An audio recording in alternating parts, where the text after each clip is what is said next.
European Wind Energy Association, and I am very pleased this morning to be with you in this panel and with our distinguished guests that we're going to have a very interesting discussion, hopefully interesting for you. And let me introduce first, starting from my left hand, Mr. Morten Dirham, the Vice President and Head of Public Affairs for Vestas Wind Systems. Next to him, Dr. Helmut Klug, Business Development Director for DNV GL Energy. It follows Mr. Mustafa Özgür Berke, Climate and Energy Program Supervisor for WWF in Turkey. And last but not least, Mr. Marcel Desai, the Chairman and CEO for EMBW Holding AS here in Turkey.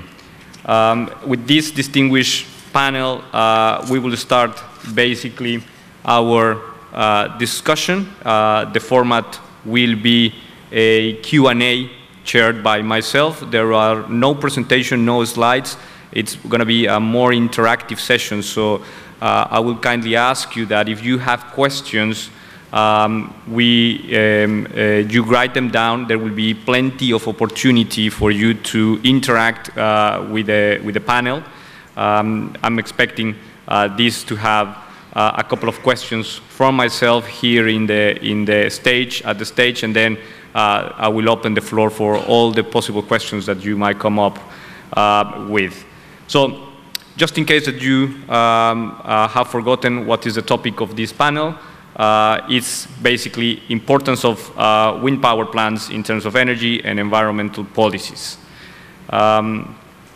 This topic is extremely important for all the panelists that are sitting next to me here. And I would like to start the discussion here just pointing out that Turkey has a very high dependent energy system from fossil fuel imports. It imports more than 90% of its primary energy consumption, and it's basically based on fossil fuels. Last December, the government has announced with an ambitious plan that they wanted to boost renewable energy share by 30% in 2023. So this is not another April's Fool like the one that we saw next door. This is real government indications and real government ambitions. So this is following also a very global and European trend. And on this trend, I would like to open the Q&A with my panelists here to ask them what are the reasons of this global trend. And now in Turkey, we see that the renewable energy targets are in fashion. And I would like to start with Mr. Morten, please. Thank you. I think it's a very relevant topic to put focus on policies and regulations. To those of you who followed the morning session in here next door with the IEA, I mean, I think the one thing that stood out most clearly for me in that presentation, of course, being in the area of policies and regulations myself, but nonetheless, was the policy risk is the most sort of determining risk factor that we're facing as a business. And I can clearly see that, and the same goes for Vestas. When we do our business cases, we factor in policy risk as one of the absolute most significant risk in any market we're looking at. Despite of all this policy risk, why on earth are we still moving as fast as we are? And why do we still see this enormous, impressive development of wind energy around the world? I think there's a couple of years ago, I think my answer to that question was, because it's clean and we need to. Today, I think I would say because it's cheap. And I also think that was one of the conclusions from the slides next door. If you see the prices today of wind onshore particularly, it's amazing what has happened. In many markets now, we are able to beat coal head on head, despite coal getting massive amounts of subsidies, and I think that's impressive. 30% reduction in prices over the last 7 years. I also think another reason is we have a lot of good modeling. We have a lot of good successful case stories out there now. My own country, Denmark, is one of them being mentioned again and again. We're going towards 40% wind in our system now, and we're doing that without raising electricity prices, and we're doing that despite, let's say, a massive amounts of economic growth, and we're decoupling CO2, etc., etc. So it's a very good model, it's a very good case, and we're seeing more and more of those cases. A third point I want to mention is actually maturity of the regulators. Also, one of the points this morning was, for God's sake, don't do retroactive cuts to your support system, and I think most countries have learned that lesson now. If you want to attract investments, then you need to have stable long-term policies. And we're seeing regulators increasingly learning from that and shifting towards more market-based systems, which I think we need to applaud from the industry. A fourth point I want to mention is business actually wants it. Again, another case in point from my country, Denmark. We recently saw a significant investment, one of the largest investments from Apple in Denmark in a huge data center, explicitly mentioning the fact that we have 40% of wind in our system, and that was a huge benefit for Apple. And I think we'll see more and more of those cases going forward. Fifth point is public likes it. Majority of the public are pro-renewables and continuing to be so. Then, of course, it's clean, fast to install, and all these things that we used to say. Brings a lot of innovation, jobs, needless to say all this. We see more countries wanting to skip sort of the brown phase of development. They want to move directly towards the green phase, and we've seen that in new and emerging markets all across. And then finally, I want to mention the risk of fossil fuel investment and the risk of actually, you see the volatility going on right now in the oil sector, and we can talk about that maybe in the discussions. I'll stop there. There's a lot of good reasons why it's developing as it is, and that's the points from me. So it's cheap, basically it creates jobs and it gives certain amount of security of supply. Mr. Klug, do you agree with this? Is that something that you could say governments are putting targets and investing in renewable energy because of these qualities? Yeah, I think this we can take this target as serious. It wasn't like that in the past, I would say. I'm in the wind business since 25 years. Since 15 years, I tried to make business in Turkey. The first 5 years we had a lot of fun with nice workshops here, but no real commercial activities. Since 10 years we do serious business, and the last 2 years or 3 years it's really a continuous business, which is very important for the industry. Not like in the US, these ups and downs. 1 year high installation rate and 1 year nothing. So that's not good for the business and for the industry, and also not good for the employment. So I take it serious. I have some doubts, and we will come back later to the bottlenecks in permits and so on to reach it until 2023. Or let's say there have to be some changes in the regulation if this should be reached. But I take it as a serious target, and it's politically supported, as we could hear yesterday from the ministry. But also I have to reference to the speech of this morning from the IEA, where correctly it was said that you cannot see wind energy as a standalone system. You have to look into the grid integration. You have to look into smart grid solutions, and in parallel you have to look into energy efficiency and these kind of things, and have, as was mentioned this morning, the right mix. And we will definitely have to talk about the right mix later on. Thank you.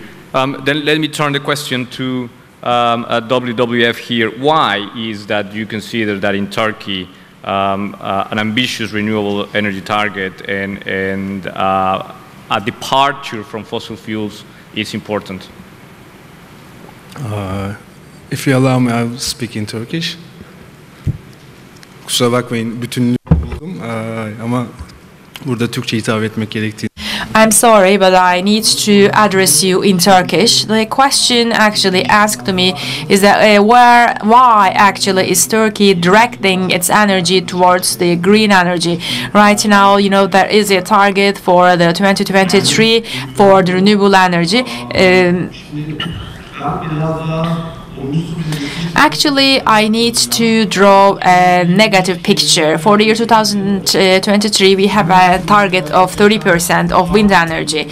Actually, when we look at the projections of the ministry in the year 2030, there is a share for 31% for renewable, hydropower, solar, wind, and geothermal all together. Actually, I don't think that is actually a new thing. This is the business as usual. This is a continuity of the process. Just for a wind energy 30%, I don't believe that it is easy to reach this target. I mean, we are talking about 20 gigawatt installed capacity for wind, so this is huge. And especially when we look at the installed capacity of coal, it's going to be increased from 14 to 20 as well. So in the year 2023, the electricity generation emissions will be increased 50% in that year. So this is a huge amount. And in the beginning, the reason why this question is asked, I am a person dealing with climate change and I'm working in the Wildlife Fund. Why actually wind energy is more important? For me, the reason is that we are struggling with the climate change and it has an importance in terms of carbon emissions. But when we look at the situation in Turkey, this is not supporting this whole picture. So I would like to underline this. The development of the wind energy since 2007, it was very striking in the last couple of years, and we hope that it will continue this way. But we are not saying that Turkey is really having this green energy. Thank you. I'm trying to get the translation headphones for the panelists. It's fine. It's fine. Let me just quickly pass with our panelists at the very end, Mr. Desai. What do you think? And according to your experience, you've been operating in Turkey for some years, and this target, this willingness from the government to go green. Why do you think that this is important for Turkey? How do you see this as an opportunity for your company? Yes, first of all, thank you very much for giving me the opportunity to give a contribution to this first session. Maybe before I begin, I would like to take the opportunity just to introduce my company, because EnBW is maybe not known to everybody. I mean, we are a German-based energy company. In Germany, we are serving the whole activities on the value chain. We have an installed capacity of 13,000 megawatt. But we are also serving the transmission grid, distribution grid, and we are active in sales. As maybe most of you also know, we have to phase out from our nuclear power plants. And economically, we also are putting down our thermal power plants because it makes hardly sense to run them anymore in Germany. So we decided to heavily invest in renewable energy. So we are investing in Germany in onshore wind power, but also in offshore wind power. In offshore, for example, we have already one wind park with 50 megawatt running, and we are currently constructing another wind park with roughly 300 megawatt. And we have the biggest offshore wind park portfolio in Germany with 1,900 megawatt. But we are not only active in Germany, we are also active here in Turkey since 6 years. We have a joint venture together with a Turkish company called Borusan. We are heavily investing in wind. We have already 2 wind parks running. We are at the moment constructing 4 other wind parks. And we have a goal of, let's say, maybe 10% of installed wind capacity. And I'm sure if the Turkish government fulfill their goals in renewable energy, we can be an important part of it. So if I talk about Germany and renewable energy, there's a typical German way how Germany did it. I mean, in Germany we even coined a phrase for that. It's called Energiewende. Translated into Turkish, it means energy transition. And this German word, Energiewende, is surprisingly, or no wonder, it is also used in international terms, because it's a very unique way. I mean, surprisingly, I'm saying that because not many German words made it into English. I mean, other words are kindergarten or Rucksack, which are used in English. But Energiewende was also a very radical change for Germany. And please let me correct one mistake. So this Energiewende was not started 2011 when the Fukushima incident happened. It was already started 10 years earlier. 2001, we as a company signed a contract with the government that we step out from our nuclear power, that we will invest heavily in renewable energy. So this was a decision done quite very early. So even in 2005 or 6, even 6 years before Fukushima happened, we started to close down one of our nuclear power plants. And when Fukushima happened in 2011, in Germany we had already installed nearly 30,000 gigawatt of wind. 30,000, so we were the world leader. And 30,000 gigawatt of wind, if you compare that with Turkey, I mean, it's roughly 9 to 10 times what Turkey has today installed in wind. And this is really surprising because, I mean, how are the conditions in Turkey? How are the conditions in Germany? I mean, both countries has roughly 75, 80 million inhabitants. But what do you need for wind? I mean, you need a lot of space and you need quite good wind conditions. And both conditions are much better in Turkey than in Germany. I mean, Turkey has size-wise, I think, double or even more than double than Germany, and the wind conditions are 30% better, 40, 50, I don't know. I mean, it depends. But there must be some other reason why Germany is so much ahead. And this is quite easy to say, because there was a social consensus in Germany to change that, and there was this political will to do that. And this is what maybe at the beginning, 10 years, 15 years back, was not the case in Turkey. I mean, obviously it's the case now, at least if you can follow what the ministers and all, what they are saying. And this is why we are here in Turkey. I mean, we see the opportunity, we see the potential, and we hope and we are confident and that Turkey can make that.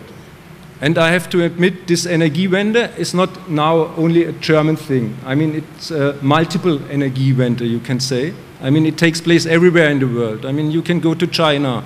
I mean, China is always good for big numbers. I mean, they are heavily investing in coal, we all know that. But they are also heavily investing in renewable energy. I think they have already installed 100 gigawatt in wind, and they plan in the next 5 years to add another 80 or 100 gigawatt. Or take the States, they are also known that they are heavily investing in their shale gas and all this, but besides that, they are also heavily investing in renewables. I think till 2035 they want to add, or 70% of the new added capacity will be renewable energy. So it takes place everywhere in the world, and we heard that yesterday, Jordan is doing it, Cyprus is doing that, and I think it's not a wave or it's not a trend. I mean, it's really a movement, and it will change all energy systems. And yes, but it can't be limited only on renewables. I mean, wind is only a part of it. It's also, you also have to enhance your grids. You have to build up the capability to manage a flexible grid and all this. And there are a lot of business opportunities are coming up together with all these issues. So that's why we are here. Thank you very much. So definitely there is I've heard from the panelists, there is a good business opportunity for Turkey, and the government has really focused on that. And then with this last intervention, let's get down to business, because the targets are great, but when it comes to wind energy and wind power installations, Turkey would like to install around 5 gigawatts by 2015, 20 gigawatts by 2023. That means that with the current levels, Turkey will need to install around 1.8 gigawatts per year. Now, I don't know how you think about that, but it's not an understatement that this is a big challenge. 1.8 gigawatts per year, it's a challenge to 2023.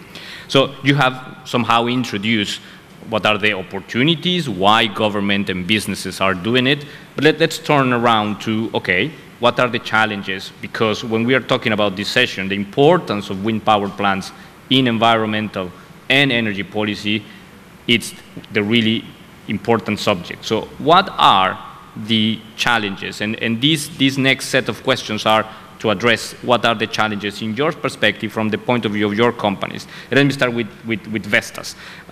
You have sold turbines all over the world. You, by many standards, are one of the biggest OEMs in the world. What are the specific hurdles that you have seen in Turkey in order to enable a boom market? Let me correct you. We are the biggest. Oh, sorry. No, obviously, I mean, yes. As the largest manufacturer in the world, we look at Turkey as an immensely strategic market for us. Our presence here is quite significant. I believe we have somewhere between 25 or 35% market share cumulative. And we're betting strategically on this market. Now China was mentioned. I was fortunate enough of working 4 years in the Chinese wind energy sector. And although we can learn a lot about how the Chinese have done things, I'm thinking specifically about long-term planning, long-term targets, and then follow through. And I think Turkey actually has done the same. Turkey is a good example of ambitious targets, long-term ambitious targets, and good incentive schemes. And I think it works on that level. But where China got it wrong, and I can tell you that they got it wrong massively, they're correcting it now, was on the planning side of things.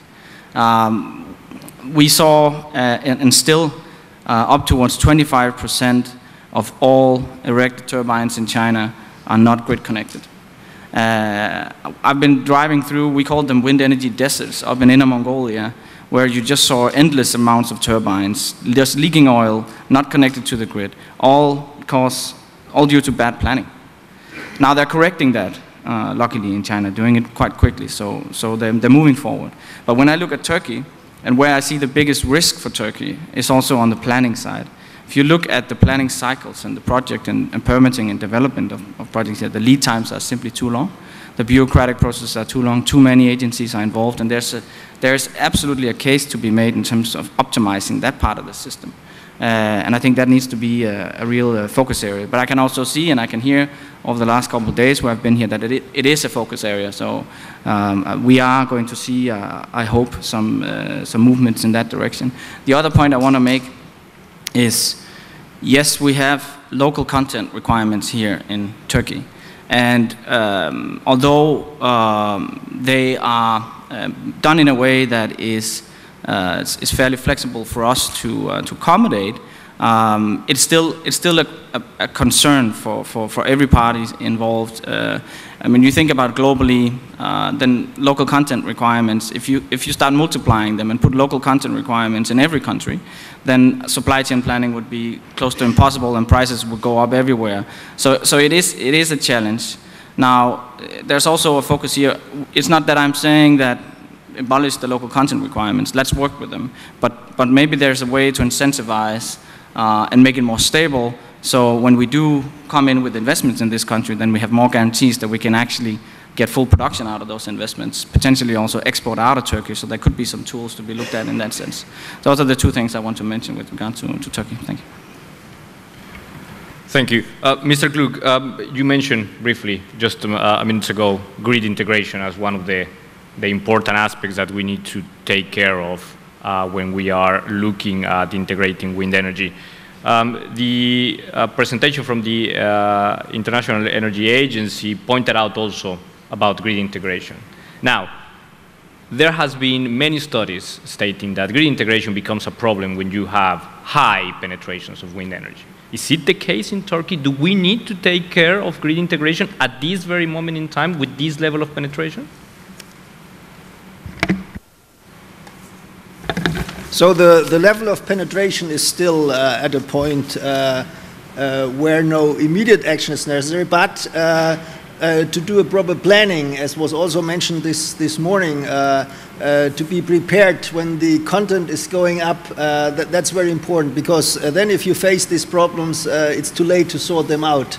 So technically spoken, Turkey is in a good shape. They have a grid code compliance which manufacturers have similar ones in other countries, so they are used to that. So, and the IEC standards apply. So it's very well connected to international standards. There are some earthquake issues here, but the foundation concepts are dealing with that, and the local codes are also dealing with that. So that's all sorted out. But as was mentioned by Vestas, the permitting process is very slow to get specific permits, like for radar, for forest permits, and so on. This not only takes long time, it's also not predictable for investors, and that's the big issue. Uncertainty is high, and this is anything to reduce the uncertainty will help to reach that target. If that is not sorted out, I have some doubts that the 2023 goal can be reached. Let me then ask Mr. Desai, how with these permitting issues and the planning delays that we have heard from two of our panelists, how do you convince your company and your shareholders back in Germany that investing in Turkey is as safe as investing in the tranquil Baden-Württemberg area where EnBW is based? Yeah, that's a good question, but you're right. This is what I'm generally doing. I mean, this is the hardest work, always to go back as an ambassador for Turkey to your shareholders, to convince them to spend money in Turkey. But I mean, I first have to correct. I mean, yes, there are some tranquil parts in Baden-Württemberg, but in terms of energy policy and energy business, it's not tranquil in Germany anymore. And you can ask that to my shareholders. I mean, they are all very, let's say, a little bit upset what happened in the last years in Germany, and they have their doubts whether it's so a safe place to invest. So they are happy that we have started very early to make an investment here in Turkey. And there are maybe some people in Germany who would say Turkey is a more tranquil place than Germany. I mean, I'm working on both sides. I would express it a little bit more diplomatic. I mean, both countries have their challenges, and yeah, that's why we are here. But how do I convince them? I mean, I would say there are three issues maybe. One, I always tell them the fundamentals, and the fundamentals are still great here in Turkey. I mean, we have a very young population, we have growth in front of us. I mean, the economy is still going on. I mean, I think yesterday or day before it came the figures, it's only 2.9% for the year 2014, but it's still more than we have in Germany or in other European countries. I mean, the electricity consumption is relatively low at the moment, so it will increase definitely in the next year. There's a need for capacity, and for renewable energy, there are very good conditions, as I said before. I mean, in wind, it's interesting. It's only 4 gigawatt installed here, but I mean, take photovoltaic. I mean, it's very nice. I mean, you know, I think 10 or 50 million people, tourists, are coming from Germany to Turkey every year, and they are coming because of the sun. They know there's a lot of sun here in Turkey. And if I tell them, I mean, there is 0 gigawatt installed photovoltaic here in Turkey, they cannot imagine. I mean, these are the reasons how I can convince them. I take just the easy examples to tell them there's a lot of business to do. So fundamentals is one thing. A second thing to convince them is capabilities. I mean, what do I mean with capabilities? I mean, you know, as I said, it's not just of investing in renewables. It's also, you need also to build up, to create these capabilities to manage these flexible grids and this new energy world. And I'm sure these companies which are pioneer this energy transition at the moment, they will breed new technologies which will be really very important for a secure energy supply in future. And they might be more important than to have oil and gas resources like it was the case in the past. So we are at the moment in the middle of this energy transition. We as a company, I hope we are smart enough to experience or to get all this knowledge and to invent new capabilities. So we can take them to other countries, we can export them, because they will be necessary all over the world. It's not. It makes no sense to limit it for Germany because the answers and questions will be somehow similar in all other countries. So that's why it's good if we invest also abroad. And the third reason to convince them is investment climate, investment stability. And I would say this is also quite good here in Turkey because we heard that we have a regulator, we have a banking system, the banks are willing to finance this project. We have an energy ministry who is really taking care about the sector. So this is very important as a foreign investor that you have stability on this side. And I don't have doubts that the fundamentals will change, and I don't have doubts that our capabilities will fail.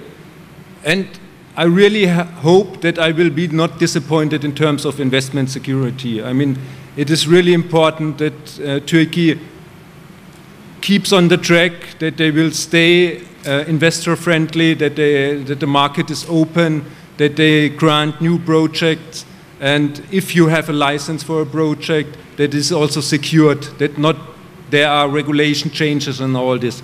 Because, I mean, if we face this kind of situations, yes, this will have a major impact in my personal discussions with my shareholder to convince them to come to Turkey.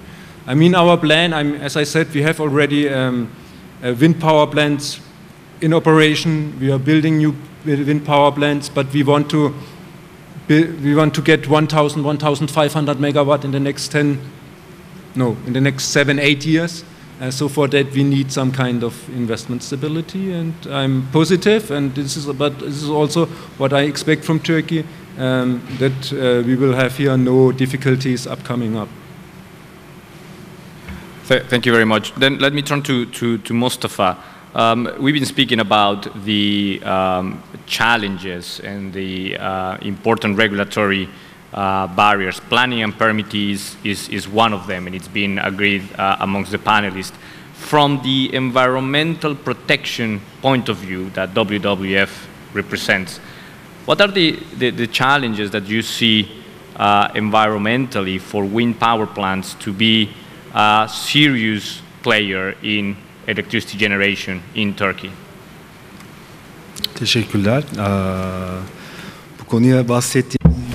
Thank you very much for underlining this subject. Actually, we have almost 4 gigabytes wind energy installed capacity in Turkey, and every year there is an additional capacity of 2-folds. And in terms of climate change, this is nice, but there is also the other side of the coin.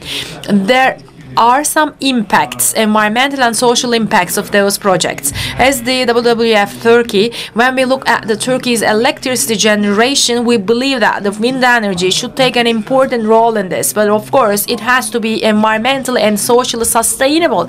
There are the processes that are necessary, you know. When we look at the hydropower plants in Turkey, when we say the renewable, everybody thinks about the hydropower plant. I think 70% of the electricity right now coming from thermal, 27 from hydro, and the rest from wind. But hydro unfortunately has a bad actually reputation, and the others are very problematic in terms of environment. On the other hand, when we look at the wind, actually we don't want the wind energy will not fall in this trap. We don't want this. The future technology is necessary, you know, but unfortunately it's not possible to implement the future technology with yesterday's rules and legislation. There are 3 important factors. The first one is that the legislation, the strategic environmental impact assessment process is very important, because the planning requires EIAs, and the correct location of those plants, power plants, are important. And also the public consent is important. And as a result of the environmental impact assessment, the social and environmental problems and challenges, they need to be mitigated, you know, and the necessary steps should be taken to mitigate those effects or impacts. Otherwise, there is going to be a problem, because there is one side, investors, and the other side, public. And unfortunately, there's going to be a problem in between. And also, there is sometimes a problem between Minister of Energy, Minister of Forestry, Minister of Water Affairs, etc. There shouldn't be those type of obstacles in front of us in the future if we would like to have successful wind energy in Turkey. This Congress is very important, and in Turkey alone we are organizing those type of wind power congresses, but maybe we can take a lesson from them, especially there is a session, for instance, should be planned in those congresses solely focused on legislation. Definitely, legislation is being said as the most risky business for investors. And we heard from the IEA this morning, policy is important, but it's risky. And I've heard from all the panelists that specifically in Turkey, the planning and permitting is a big issue. I would like to dwell a little bit on this topic, and if you allow me, trying to understand and try to recommend some best practices from the experience that the panelists have here. Mr. Klug, for example, you have been working in extensively in the energy sector. Planning and permitting is one of the strongest, due diligence is one of the strongest businesses from DNV GL. What are the main things that you would recommend for Turkey to implement in order to expedite planning and permitting? As I mentioned before, it's we are not developing. We are doing technical due diligence, and that's at a stage where the permits are there. We only see that there are strong delays sometimes in the permits, and I don't know exactly how this can be sorted out. To be honest, that has to be sorted out by the authorities to give more security and less uncertainty. Mm-hmm. Morten, or any one of the panelists, would you like to comment a little bit on how to expedite, how to make sure that permitting and planning is well addressed by authorities? I can mention just one thing here, and that's if you look at Northern Europe and Denmark, we've created sort of a one-stop shop for planning and permitting, which has significantly reduced the time.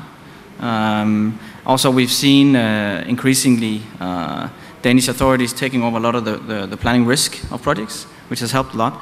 And I think those examples, you know, one of the things potentially we could do was to organize something specifically focusing on this issue, bringing in best practices from Denmark, from other places, and making a seminar out of that. So that's a suggestion for you, even.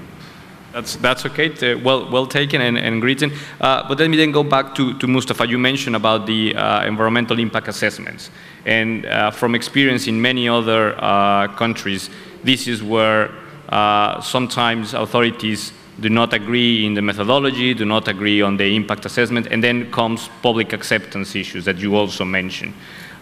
Do you have any specific advice or recommendations in terms of policies that can overcome these situations?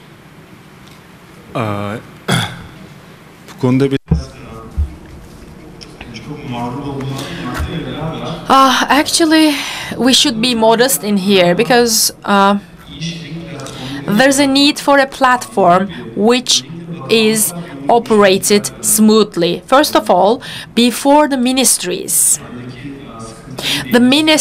should have a better coordination and cooperation. Minister of Energy, Minister of Environment, Minister of Forestry, there should be a perfect coordination, and it needs to have reflections in local.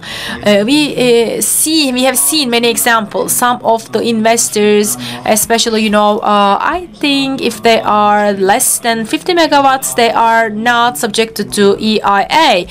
Whether or not they are subjected to EIA, they all create environmental and social impacts. And you know, the investor sometimes says, okay, I will mitigate everything and reinstate devastate everything, but during the project, we can see no mitigation effect is going on, and this is actually a problem that is devastating the trust in between. So nationally and locally, we need to have correct mechanisms. For instance, in Germany or in Denmark, or let me say in Western European countries, the local people, I mean the public, if it is a wind power plant, they sometimes have the ownership, some part of the power plant.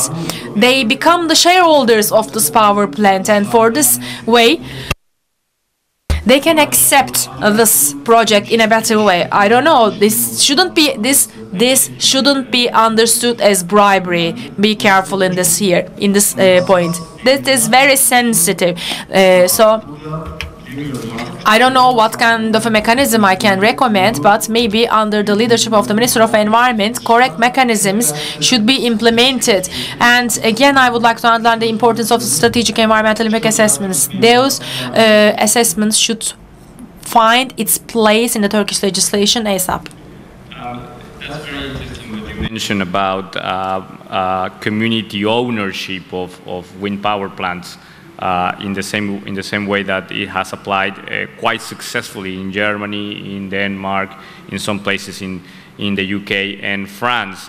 And the cultural aspect that you mentioned about it should not be considered community ownership as a bribe for people to accept that. It's a very particular point of view that obviously developers needs to take into account.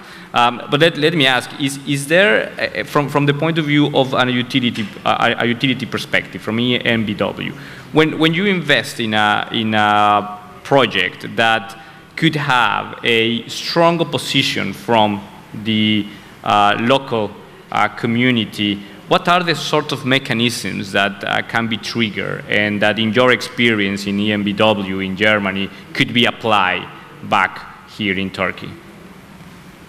I mean, first of all, I want to come back on this issue with the coordination between ministries and authorities. I mean, the administrative process to get a license is really very hard work here in Turkey. I mean, we have to deal, if you want to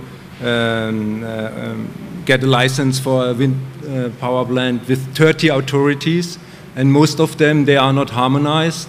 And you cannot work in parallel, so you have to go to one authority, you get feedback from them, then you can go to the next authority. They are in different provinces, sometimes they belong to different parties, political parties, so this is really a hard burden. So if Turkey would ask me, what can we do to improve or to accelerate our wind industry, then I would really recommend to harmonize this administrative process, because we investors, we are here, we want to make projects, the banks are here, everybody is here, but I mean the problem is the administrative side. So what can we learn from Germany? I mean, it was already said before that. I mean, that's exactly what we are doing. Even in our offshore wind parks, we are asking the society, the community around, to get a partner. I mean, they will get a partner, so it's not bribery, because, I mean, they have to pay for, obviously. They don't get a share of something like that.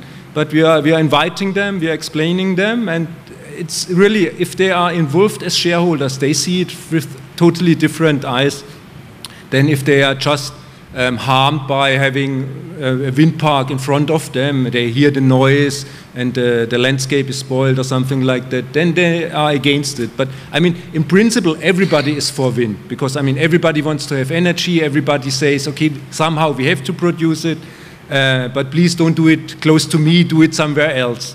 But this is not possible, because there are everywhere in the world there are people, so make them to partners, convince them, and then it's much easier to get their support. That's a very good statement. Try to convince local population to accept wind energy as part of their community. In a country, as I mentioned at the very beginning, that most of the primary consumption comes from fossil fuels and it's imported. I would like to ask the panelists, how did you see the role of wind energy in Turkey with this massive potential, with this extremely good business environment, but administratively challenging from authorities? what is the role of wind energy for being able to supply indigenous local energy? And if you have any good examples of communities or areas in Turkey that can be benefited from wind energy, it would be very interesting to know. So who would like to comment on that?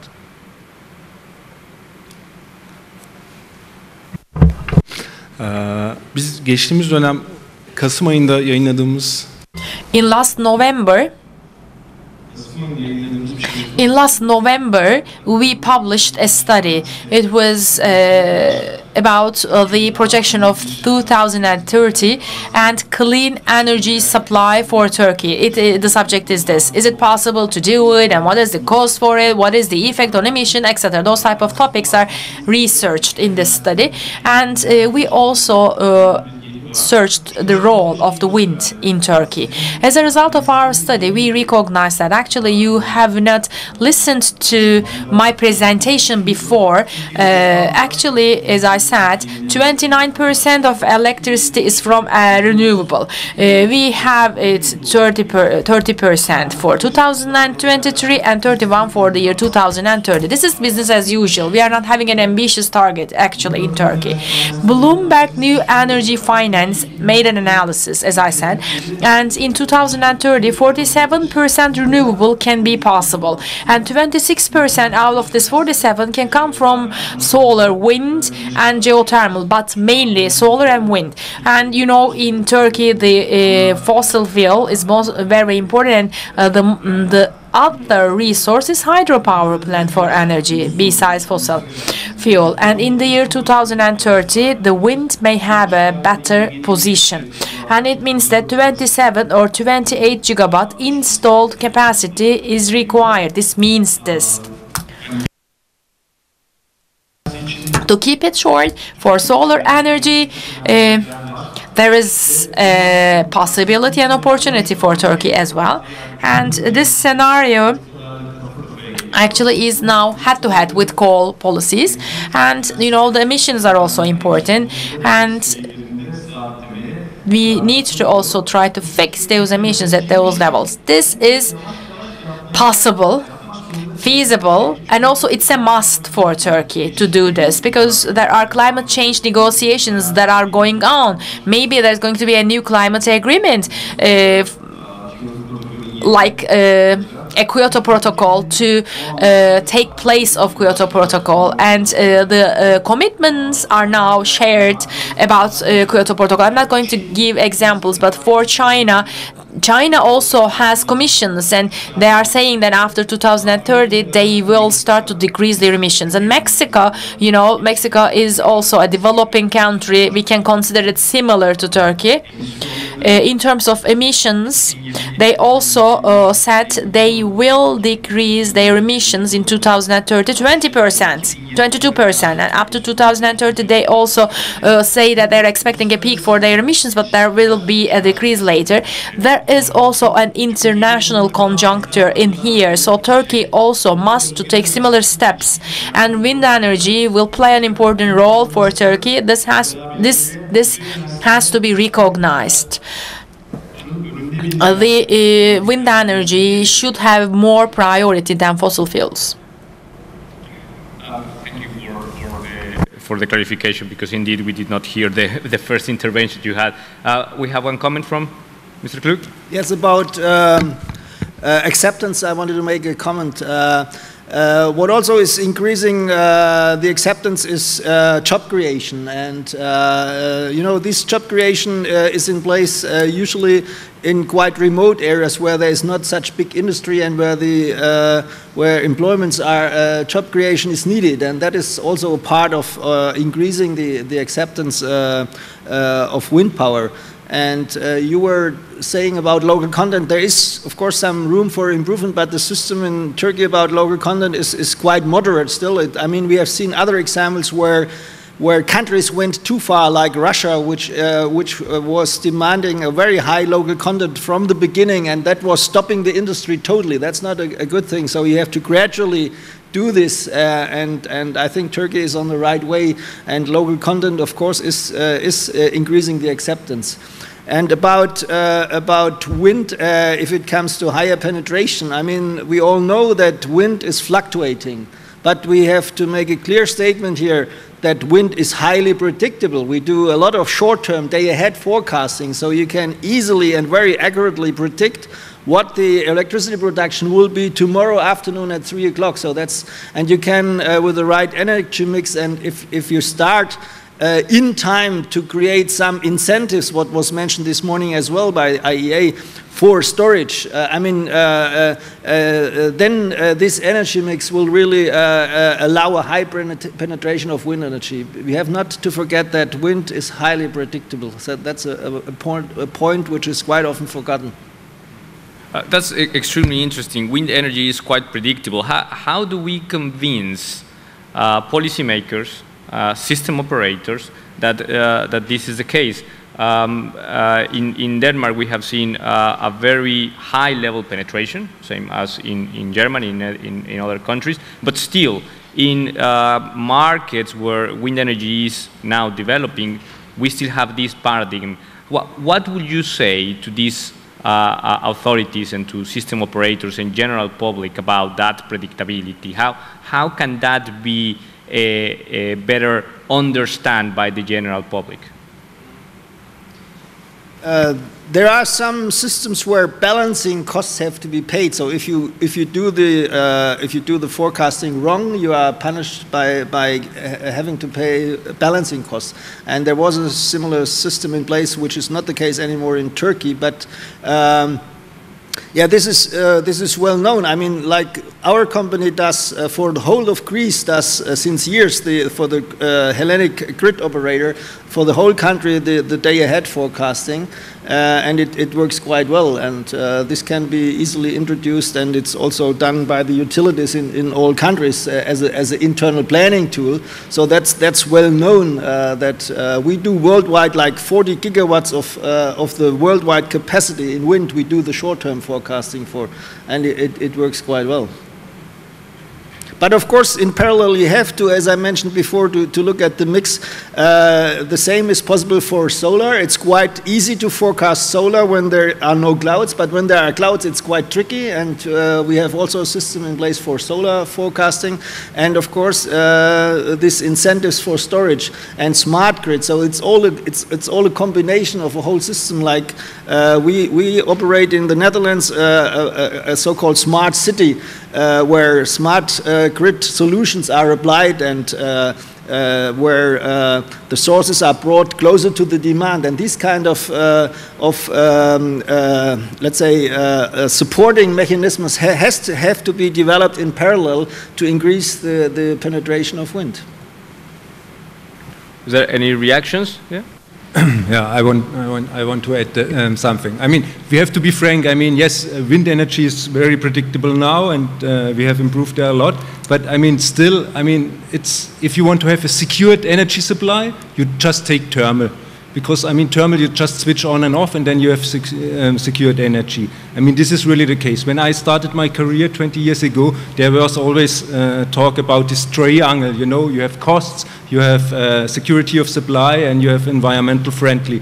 But there was no triangle. It was always, the main issue was to have security of supply. Second thing was to have minimum costs. And at the end, yes, maybe environmental. But this has dramatically changed. I mean, definitely. I mean, we all know, I mean, currently, I don't know, the worldwide, we are, I think, producing 35 gigatons of carbon emissions every year. And and this is with 7 billion people, if the amount of people will increase to 9 billion, then we will produce 45 gigatons of carbon emissions. And if we go on like this, we will, the temperature will increase by 5 to 6 degrees, according to the experts. I mean, I just take their numbers. And we all know 5 to 6 degrees. I mean, who had the good opportunity to make summer holidays here in the south of Turkey. I mean, you cannot stand it there because it's already too hot, and 5 to 6 degrees it would be too hot, definitely. So we have to limit it. I mean, the experts say we have to limit it to 2 degrees, and that means we are only allowed to emission per year 60 gigatons, round about that, to limit it with this 2-degree target. So for that, we have to change the energy system, and we have to convince the politicians. And we cannot only come with costs and say, oh, that costs, it costs. I think there had been a study last year of the International Energy Agency saying, okay, it's an investment. They say, I mean, we have to invest till 2050, I think 44 trillion US dollar to change the energy system for electricity producing, but also for mobility and energy efficiency. But the savings, I mean, the savings for not used fuel, if we convert the energy system, will be around 150 trillion US dollars. So the total saving is 70 trillion. I mean, these are big numbers. I don't know whether they are true, but I believe in them somehow, because it makes really sense to make this change, to make this investment. And this is the real issue, to convince everybody. I mean, to convince the politicians, because we need them. I mean, if we would not have somebody who say, okay, we have to take care for the environment, because the people, the normal people, they just care about costs. I mean, this is more the case maybe here in Turkey than in Germany, because the awareness for the environment is even higher. But we need the politicians who take care about the environment, who give us the rules also that we have to push for wind energy, that we have to maybe make a CO2 certificate system or something like that, that we have to incorporate this kind of costs in our investment decisions. So you mentioned quite right climate change, and then you have a reaction, but then I would like to focus on climate change, because both of you have mentioned about it. No, I agree with more or less everything you say, except the first thing you said, that if you want security of supply, just go thermal. I simply don't think that's the case. I mean, if you take the Danish TSO, I was with him, the head of the Danish TSO the other day, he clearly shows a graph that says the more renewables, the more security of supply. Those two goes hand in hand, and that's actually quite amazing. And I think we talk about how do we get that message spread. I think there's a learning curve for most TSOs, and once you see in the very developed parts, you know, they start becoming advocates for renewables simply out of energy supply, security of supply reasons. We actually in Denmark now, in peak times, we don't have thermal capacity to cover, and the TSO is happy. And the reason why we're making this happen is not because we have a lot of sort of backup, etc., etc. We are just putting a lot of focus on integration, on markets, market design, intraday markets, pool price, etc., etc. And that's where we need to focus, you know.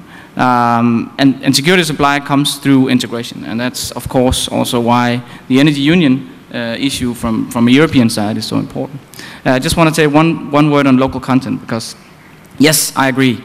There's a quid pro quo when it comes to investing in renewables and then expecting jobs and investments. And those two things, of course, needs to follow closely each other. I just want to say that Turkey is a model of how to do smart local content, but it's the only one. And you have to be extremely careful when you put those policies in place, because it can go catastrophically wrong. Actually, all studies show that if you have free and open markets, if you have the right framework conditions, you attract investments. It's very, very simple. The minute you start putting in arbitrary and, by the way, illegal rules like local content according to WTO, then you can end up in a massive amount of problems. So yes, we support the way Turkey is doing the local content here, but we really need to think smartly about how to implement that. Thank you. Yeah, thanks to you. Let me just turn, before I open the floor to the audience, so if you have questions, please start writing them down. I just really want to get one last topic that is very relevant for the session, which is climate change. And it's been mentioned in a couple of occasions. And I would like to go back to Mustafa from WWF, understanding what is the role of wind energy in Turkey, and what is your expectations? Because you mentioned a couple of countries already pledging important national targets or national contributions for CO2. What are your expectations for Turkey?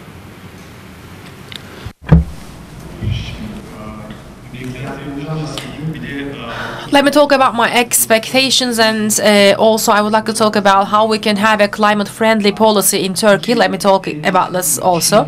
China or Mexico or Turkey, they will have a peak in terms of their emissions, and then they will reduce it afterwards. Of course, it's not possible for Turkey to escape from this trend. Turkey needs to do the same. This is what I think, and it requires the change of the energy policy in Turkey from scratch.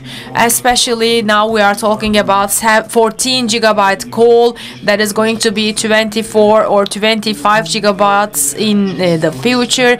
This target will be more difficult. What does it mean for wind and solar? It means that there's going to be a more playground for wind and solar in here.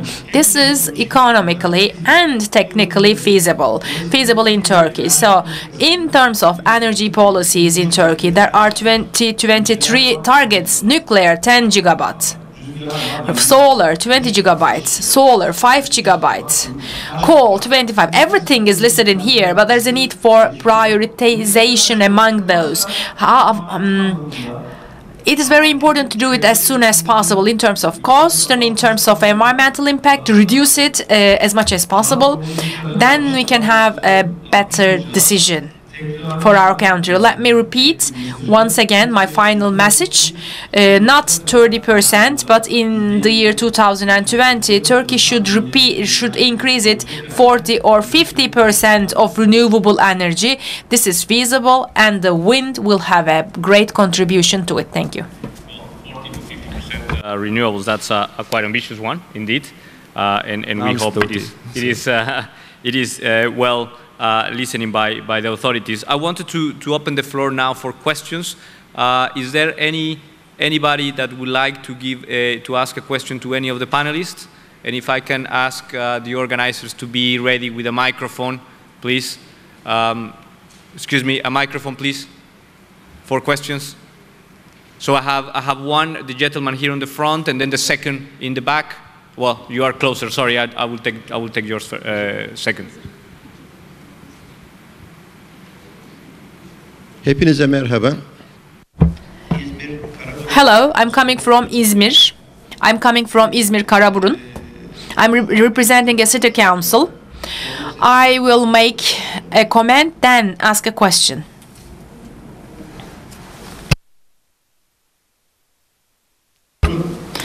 Karaburun is in Izmir, and it's at an important location in Izmir.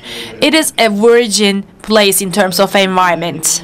There are 255 endemic plant species, and there are also agriculture and animal husbandry activities going on. Between 2005 and 2008, 6 companies were given production or generation license without the need for environmental impact assessment.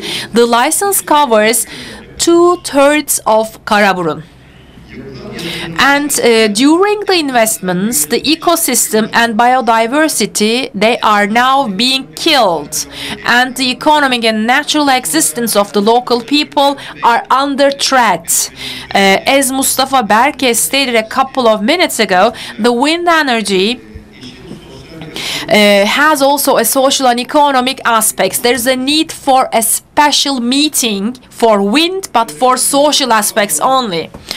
Especially there are the activities going on before the Ministry of Energy and Ministry of Environment. We applied for the ministry to have actually a decision taken for Karaburun to be accepted as a protected site, but unfortunately right now, in terms of the hydropower plant, Ministry of Energy rejected our application.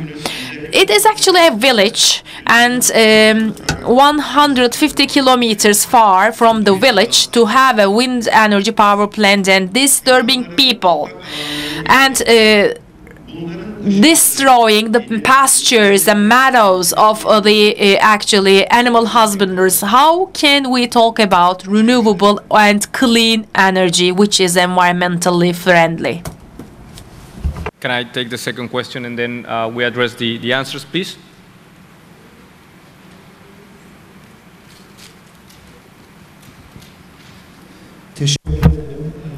Thank you very much. I'm coming from RGS Holding. My name is Mustafa. One of the speakers said that while those power plants are being constructed, the earthquake is also an important condition. Here, related to wind power, while the investments are being made, we take into consideration the wind maps, of course, to select the locations.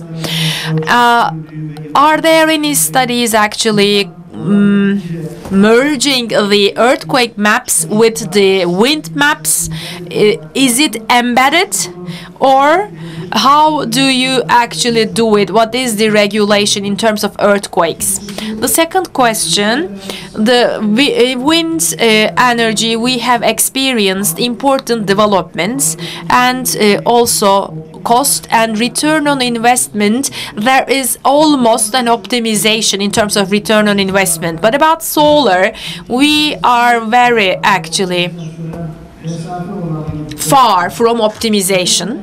In terms of solar energy and wind energy, how they compete in terms of renewable energies, and I don't know what is, the role, which one is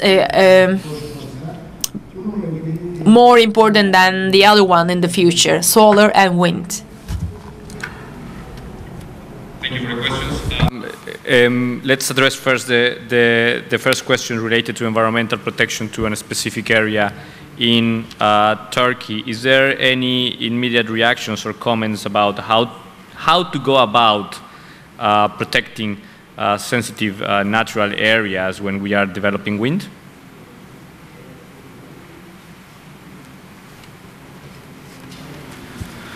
No, but I think you raise an incredibly important point on the development of wind.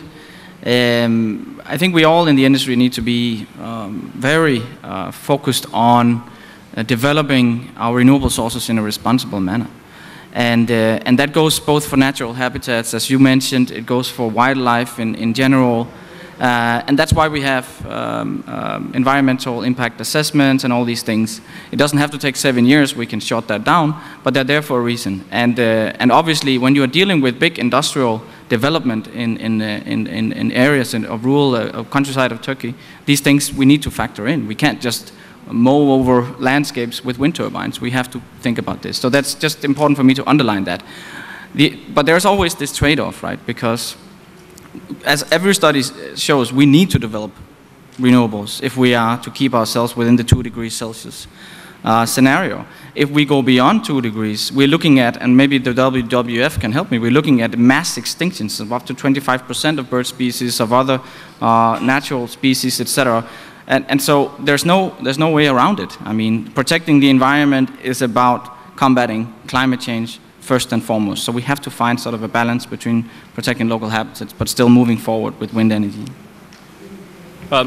Mustafa, so there's a tension between obviously local versus global protection.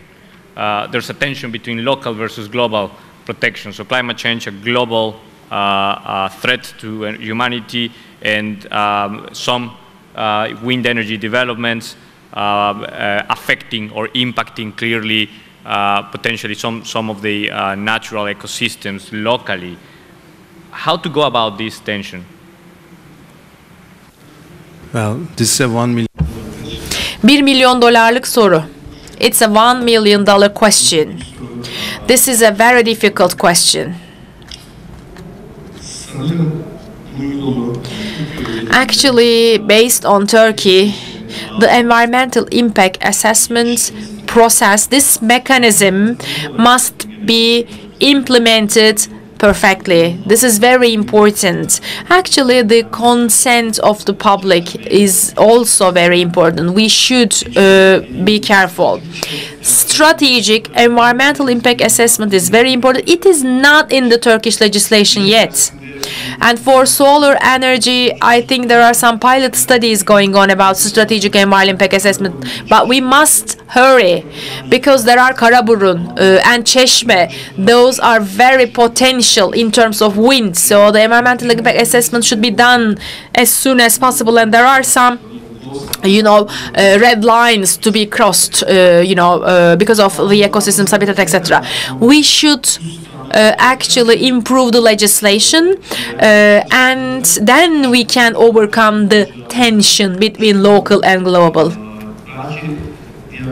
Maybe the other panelists can also answer this question based on their own experiences. I don't know, but in Turkey, maybe it's going to be a very simple question, or maybe it has a very complicated answer in this respect. But we are talking about the distance between a settlement and a wind power plant, 150 kilometers. Is it really small distance, or how can we know about this? Of course, there is a need for some borders to be crossed.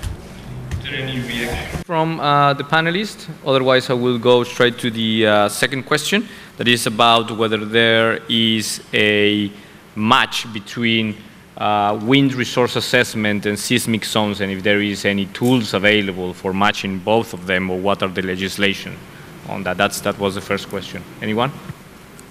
That's indeed a good question. There is, as you mentioned, the wind map, and we know, of course, the earthquake area maps. And of course, finally, if it comes to a financial decision, the levelized cost of energy is giving the answer, because the earthquake requirements add additional costs to the foundations. And if the wind conditions are so good that they compensate for this, then the map shows green lights, let's say. So it's done more in the financial model than in a technical model, but it's taken care finally. About the second part of your question, how does solar PV compete with wind? Of course, there is no competition in my view. They should all work hand in hand, and only the right mix, as was mentioned this morning in the EIA presentation, is leading to a high penetration of renewables. And as also was mentioned this morning, we should not only look at the lowest costs for the time being. On the long term, there will be cost reductions in all these renewables parts. But of course, for the time being, sometimes at a specific grid connection point where the grid is the bottleneck, project specific wise, there is a local competition on some grid connection points. But generally, there are areas where solar has a high irradiation and where is a low wind speed. So it's not such a big conflict. But in a specific case, it can come to a competition locally, and this has to be handled somehow. Yeah, I just want to add, I mean, we as an investor, certainly we look on the earthquake risk also. I mean, before we invest a significant of money in a wind power plant, we take all risks into account, and we also have to do that from the authority. They ask us to do that, and certainly also the banks which finance such kind of projects will have a risk assessment. And if a zone would be too risky, that it's not possible technically to limit the risk, then we would not do that. And in terms of solar and wind, yes, there is, I mean, wind is a little bit more enhanced than solar here in Turkey, and this again is just a matter of the regulation. I mean, solar, there was no clear regulation, there was no clear guideline for the grid companies. So that's why wind is a little bit ahead, but I'm absolutely sure if you sit next year or latest in 2 years' time, we will have a tremendous change in the solar industry, because I mean there are these licensed projects and the unlicensed projects, and both business cases are just, I mean, you can really feel they are just starting. And there are so many competitions and so many interested parties, so I'm sure that will change, and then solar will be in the same level than wind. Thank you. Is there any other question from the audience? I'm giving another chance for a last question from the audience. Anyone else? We have last question here in the front, please.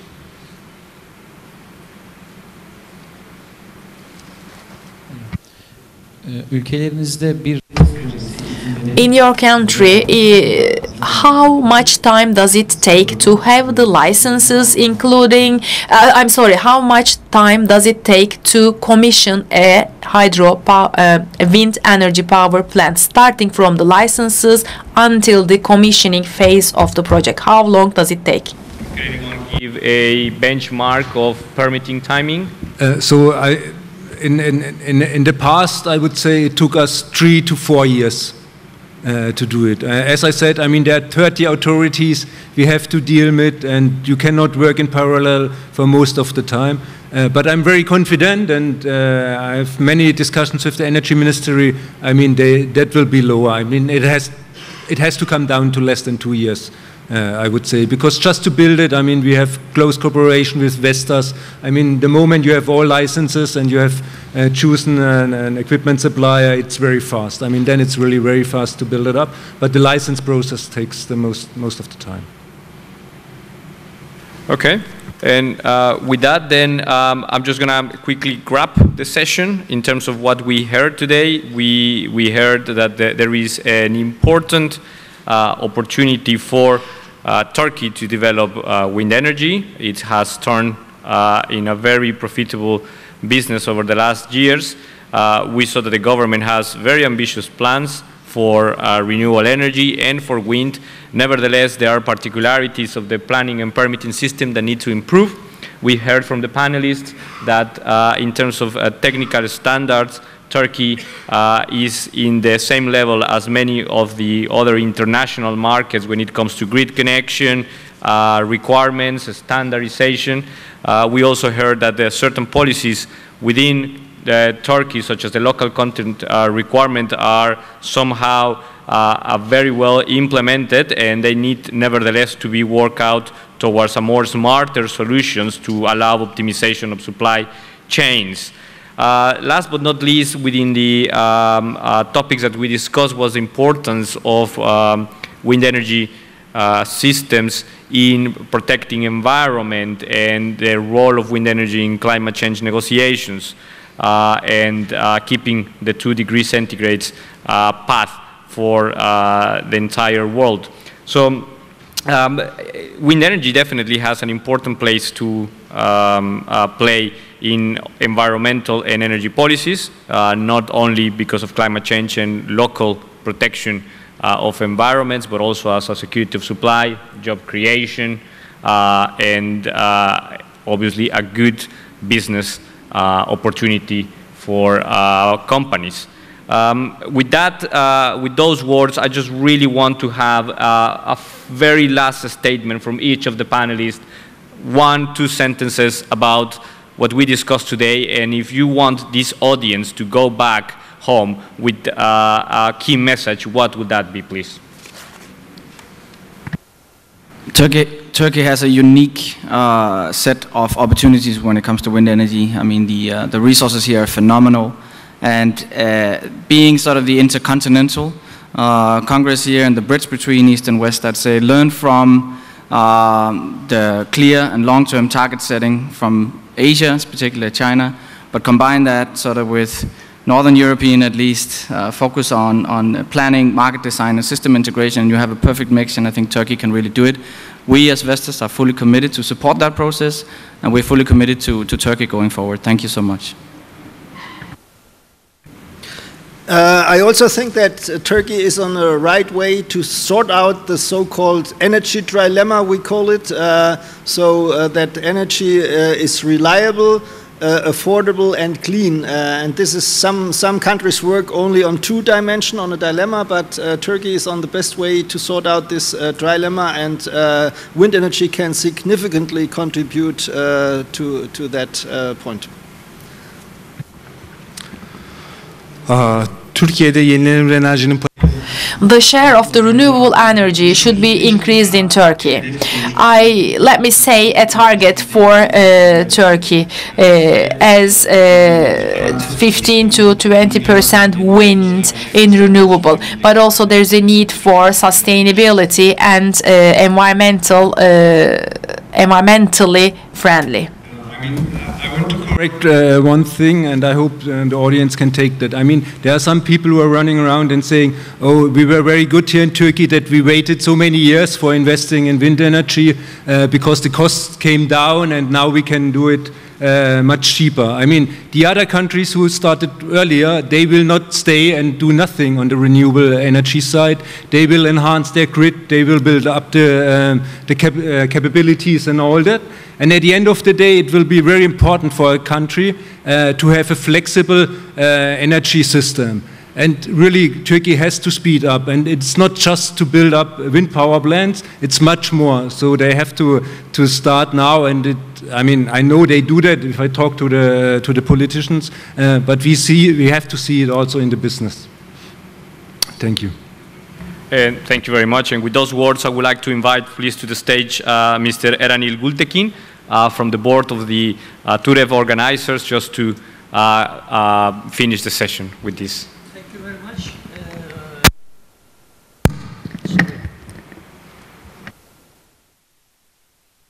Turkish Wind Association. We would like to thank you for the Mr. Ivan Pineda for the participation this panel as a moderator, and thank you very much. Thank you very much.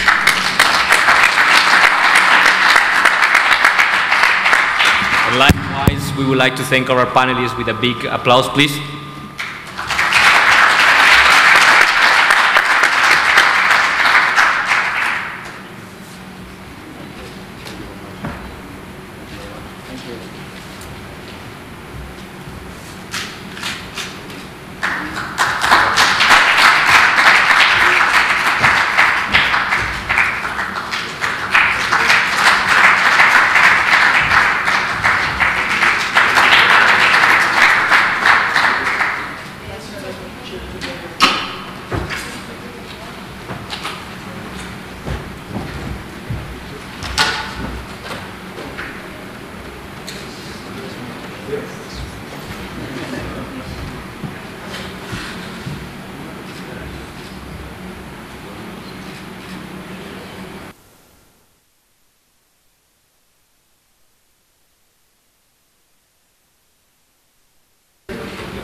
So sad, so you blame myself, you man. Do I care? Oh well, get off the bus to ride yourself. I'ma turn it around, get them out, settle me out, figure it out, speak your mind, define this.